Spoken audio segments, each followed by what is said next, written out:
Hi there, everybody. It's Cassie. I'm staying at my mom's for the weekend. I'm house sitting and watching super cute dogs. Uh, but I figured I had some free time and I thought maybe we could do a photo in Black Dragon. I downloaded it yesterday, so I'm still pretty new with it, but it's pretty fun and it's honestly really similar to Firestorm and it's pretty easy to manage. I think the only thing I had struggled with was walking. It's a little hard to walk, but if you just go in mouse view by clicking M, you can kind of just walk wherever you want. It's nice and easy. Not a big deal. So, anyways, let's get out of this. And I figured I would do a fun little mermaid photo. These are my favorite to do. I don't do them too often. I don't want it to be like super overdone, but I love doing them. So I am wearing a Tableau Vivant windswept hair. I think it's Western Wind in black and white. I'm wearing a Decoy shell necklace. I'm wearing FakeIcon body jewelry. This was at Fameshed X, I think, or just Fameshed. And then I'm wearing Cynfin's Mermaid tail set. It's a Lorelei set. It is the best. I also, you can't see it too well just yet, but wait until I have the projectors going. I have materials on my body and my face from This Is Wrong. It is their scale materials. So you'll see those in a bit. I might be frequently pausing because I have a really cute dog next to me and she has more attention. Like she'll get more attention from me than this. So now, before I get into posing and how I'm going to be doing this photo, I did want to just give you kind of like how Black Dragon works, because a lot of people have been having questions on working through it and how to go through it. Now, first off, they don't have the photo tools and the camera in their toolbar HUD automatically, so all you have to do is right-click this in toolbar settings, and you can have like camera controls on here. You can have the actual camera. It snapshots just like in Firestorm and in the Second Life viewer. It's pretty easy. If you don't want to show the preview, you don't have to. Save to disk. You can add a filter, which is pretty cool. If you want to show the interface or the HUDs, you can also do that. So it's really similar in that case. And then I also put out the photo tools up here. They call it the Skye editor, but that's the same thing. And now we're going to go up to Dragon. It's this right button right here underneath where you might have your favorite landmarks. Go to Edit and go to Preferences.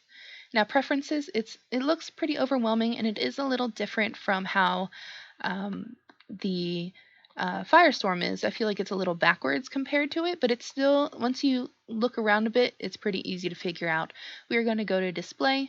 I want to turn off avatar names, and I want to turn off, wait, no, where is that?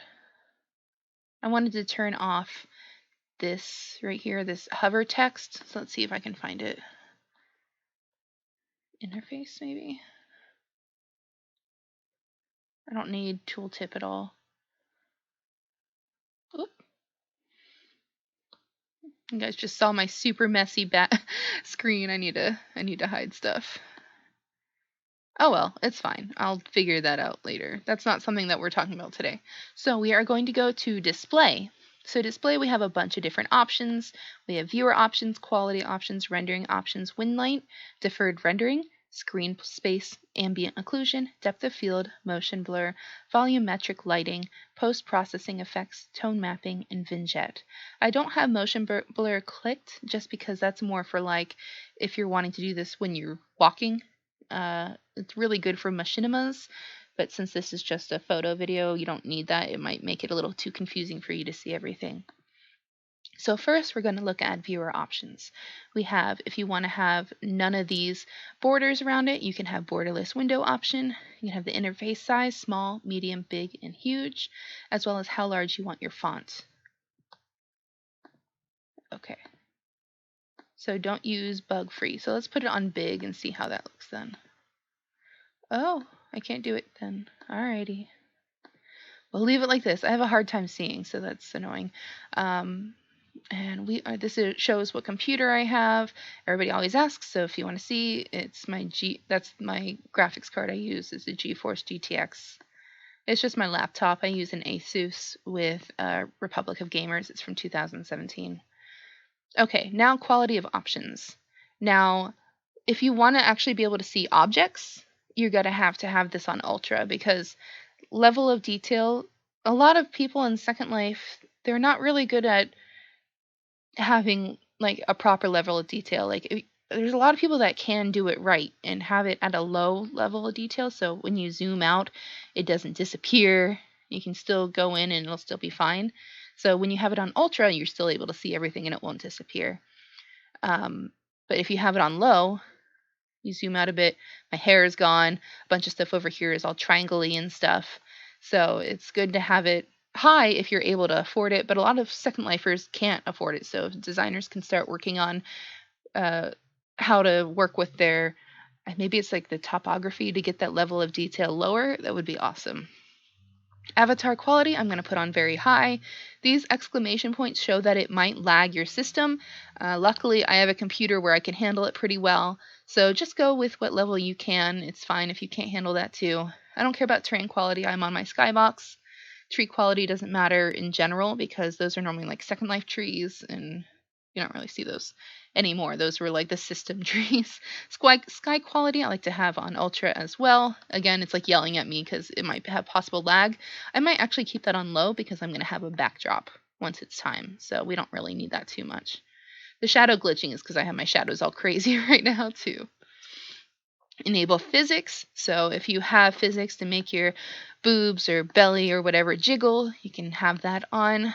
That's just automatically already on ultra. Water mini maps. We don't have to use this right now because again, we are in the sky. We're going to go to rendering options. You can have your draw distance however you like it. When you're taking a photo, it's better to have it lower than it is higher. It just makes the lighting look a little bit better on you. If you want to have particles, you can do that. I'm turning mine off. We have anisotropic filtering and Fulbright. So if you want, I believe Fulbright, like if you want to have that, it's cool that they give the option where you don't have to have Fulbright on, because that is actually a pet peeve of mine when I'm taking videos of a store and I have to specifically have it at a certain lighting because they have Fulbright items and it clashes. Object occlusion, stream draw, this is stuff I don't even know, so we're going to just skip that. Render unloaded avatar, that's always normal stuff too if you want to have them be a ghost or slowly render in. Wind lights. So this is like our photo tools if you have this open. So we have wind light options over here. So if you like to have your glow up and everything bright, you can always click this to set it to default too if you mess up and you don't know how to fix it. Same with luminance and warmth. So we don't have to worry about that for now. We are going to mess with the Sky editor when it's time for that. We're going to go to deferred rendering. Oops, I unclicked it. You can already see a huge difference with it though. That is pretty much advanced lighting. So render world lights, render other attached lights, render own attached lights. That's pretty much what you see under the advanced lighting model.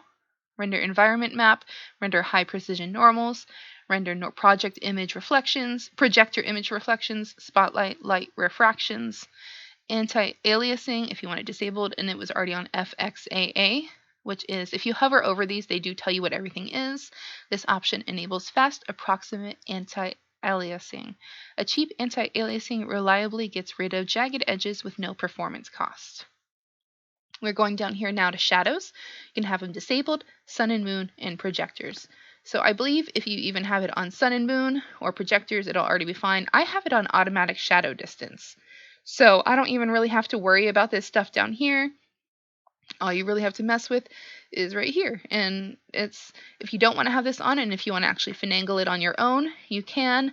You can adjust the shadow how you like, but I just like that they have this option. It has it perfect. There's no jagged lines in it. It's not blinking when I'm standing still. And then we also have our projectors over here.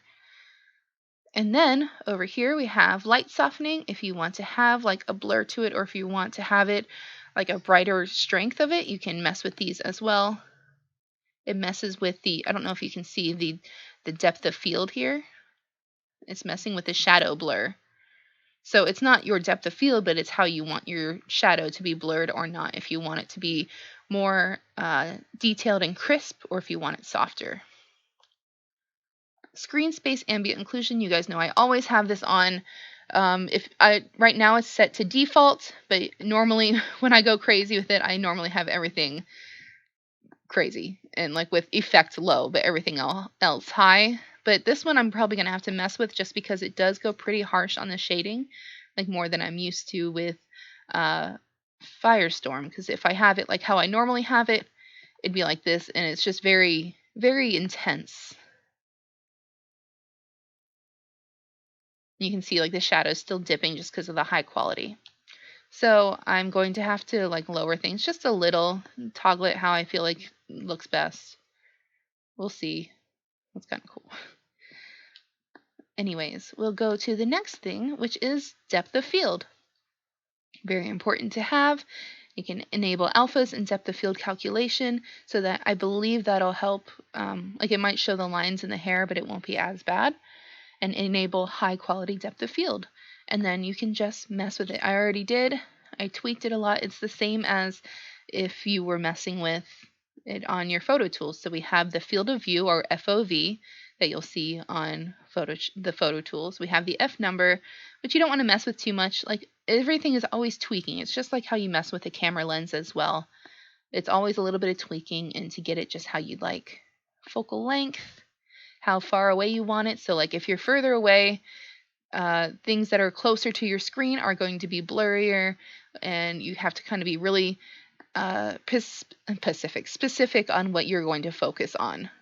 Sometimes, like for example, we'll go up here and hit Control-0 to zoom in, and you can just see, ooh, look at that lag. You can just see what is, hi Barkley, hi. You can see what is blurry, like closer you get or the further away you get. So I prefer to have focal length pretty low. And in general, that already helped with the lag a lot. It doesn't have to worry about rendering in the blurriness. If you want to add more blurriness, you can in post. All the rest of the stuff is just like how it is. I've done several videos on depth of field. You can check those out in my tutorial. I have a playlist for it. Let's keep going down, because I'm not going to talk about motion blur. We're not using that at all. Volumetric lighting. So if you want to mess with the brightness, the fall off, you can here. I prefer doing it in the Skye editing post-process effect. This is all stuff I'm not going to mess with. I can do this in Photoshop. I don't need to have it here. If you want to have a lens flare you can, or grayscale, etc. if you want it to be black and white, which is pretty cool that they give that option in Second Life. If you want to just kind of mess with it, you can. Oh, okay, bye Grace. And chromatic. Oh, that's cool. It makes it like have a 3D look. That's pretty neat. I do that in Photoshop too. I've done tutorials on that as well. But if you want to do that in Second Life, they have that option, which is neat. Finally, we have tone mapping. So it's like the overexposure. You can mess with your lighting this way. Shoulder strength, which is very cool. There's a lot you can mess with. Again, it's a lot of just testing and seeing what works with you. And then you can always just hit default if you don't like how it looks. Toe strength. I like the name for that. And you can lock it too if you don't want it to move. Linear white. That's neat. And then if you want to mess with the exposure as well, you can do that. This is stuff I normally do in Photoshop. It's when I do the channel mixer or the color mixer, which is pretty neat that they have these options. I think that's really cool. But I'm not going to mess with these. These are things that I don't care about. So we're just going to hit OK. We're satisfied with this. And now let's take our photo. So let's go into Photo Tools. Or should I set up first? Let me set up first, and then we'll go back to Photo Tools. Come on, start recording. Oh, it is recording. Okay, there we go. What, Grace? What's going on? Anyways, I have my pose set. I'll probably still adjust my camera angle quite a bit. I normally like to do closer up photos, but this is what I have. I have Ankh, fishies. I have some cubic cherry bubbles in the background, Studio Skye, water, and then I also have a projector from FoxCity out. I kept it pretty simple just because I figured this would be a pretty simple photo in general. Let's see, let's move this in a little bit more, and then just to make it a little easier on myself, I'm going to use the camera controls to adjust where I want my screen. There we go. And now we have the Skye editor open. So we have atmosphere, lighting, and clouds. We're not going to worry about the clouds at all, but if you ever want to just make a really nice background, you can do that as well.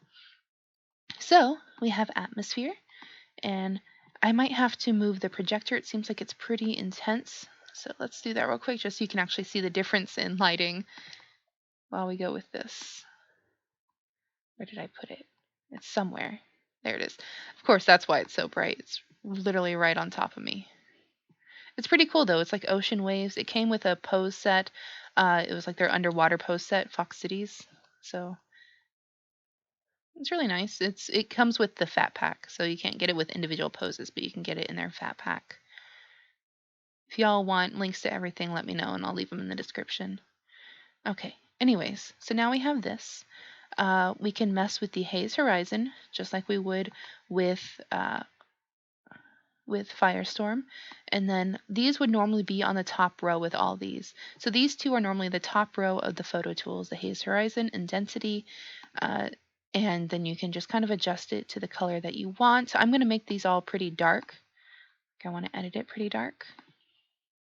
So it probably wouldn't be like this. I'm going to have to mess with the lighting quite a bit too to get it how I like. So we're going to go to lighting next. You can also select a preset to edit from. It is the same stuff as Firestorm. Most of it. There's not a lot, but it's a lot of the good ones in my opinion. But you can also edit them with this, which is cool. Sun and moon color. I'm going to have mine pretty dark. And then I kind of like how it looks with the golden on top, but I do that color so often. Let's go with like a light blue. And ambient. Again, this is just like the second part of the photo tools where we have the sun and moon color right on top of the ambient, and you can mess with those as well as the sun and moon position, which is normally at the bottom, and you can mess with the angles of where you want that sun to come from, which is neat. It's very similar to Photoshop as long as you like start to read what they are, and it'll help you figure out what you're doing. So just like that with this star as well as the brightness of it, like how large you want it to be. It's very similar to Firestorm. It just takes a little bit of getting used to, you know? I didn't realize I still had this open. Derp. Okay. I am going to go back in as well to my editing tools. I go up into... Wait, first let's mess with this a bit more.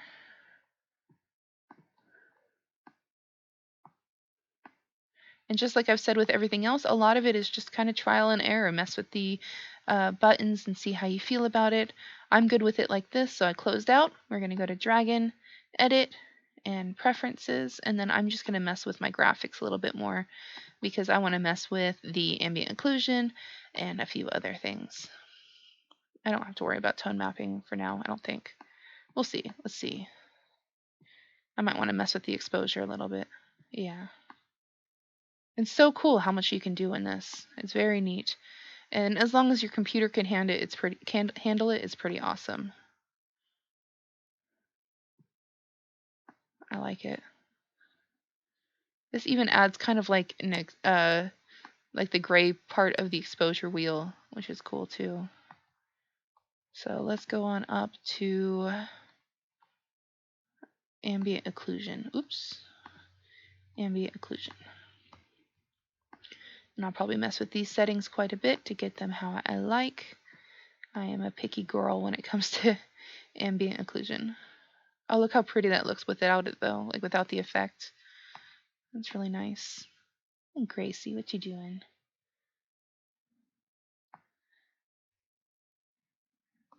You don't need to have that open. And depth of field, I'm gonna raise my field of view just a little bit.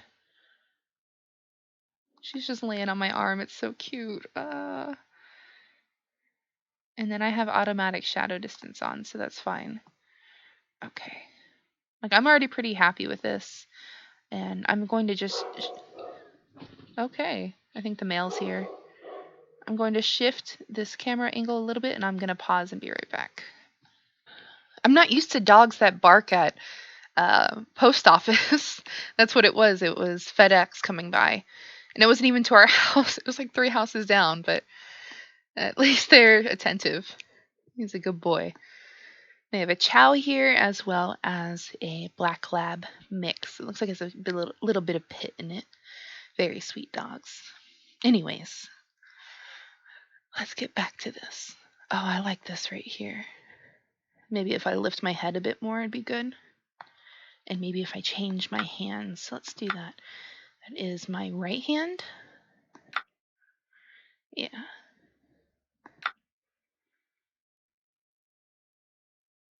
I'm so lazy.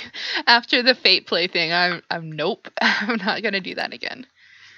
So let's lift our head a little bit more. Neck angled. Oh yeah, that's perfect. I love this. I think I still have animations on, so I should probably turn those off. It's giving me a lazy eye. Turn off blinking as well. Oh, do I still have this unlinked? Yeah, that would explain that.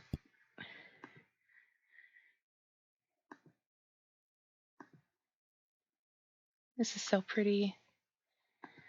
Am I being vain saying that? I'm enjoying it.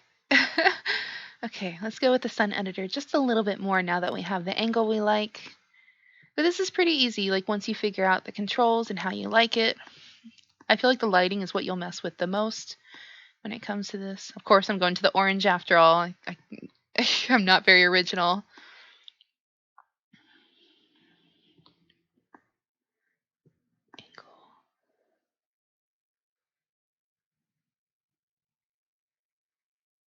This is so pretty. This is my first actual photo taken in, wow,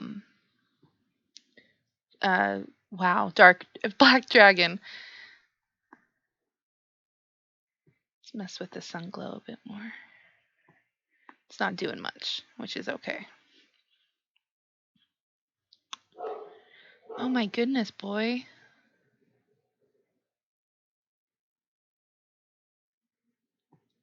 Yeah, I think I'm pretty happy with this. So let's click over here. We're going to go to Snapshot. We're going to go to Save to Disk. I'm going to go to Custom. I like to say 3,000 for mine, but it's going to end up being $299, which is fine. And then Save. And you get to see my really messy desktop while I go to save it. I have so many things there. I need to clean it off. Hi, Gracie. Ah. I currently have a dog hugging me and licking on me, so I'm going to pause and play with her. Oh, never mind. She jumped out. Anyways, let's open up our image. I'm so used to such a lazy little dog that just kind of plays a little bit a day. So it's just so funny with how active she is. She's so cute. Okay, so this is our image over here. And I'm going to make this into a separate video, so I'll stop this here, and you guys can check this out in part 2 if you'd like. I'll leave the link in the description below. So thank you so much for watching. Bye, guys.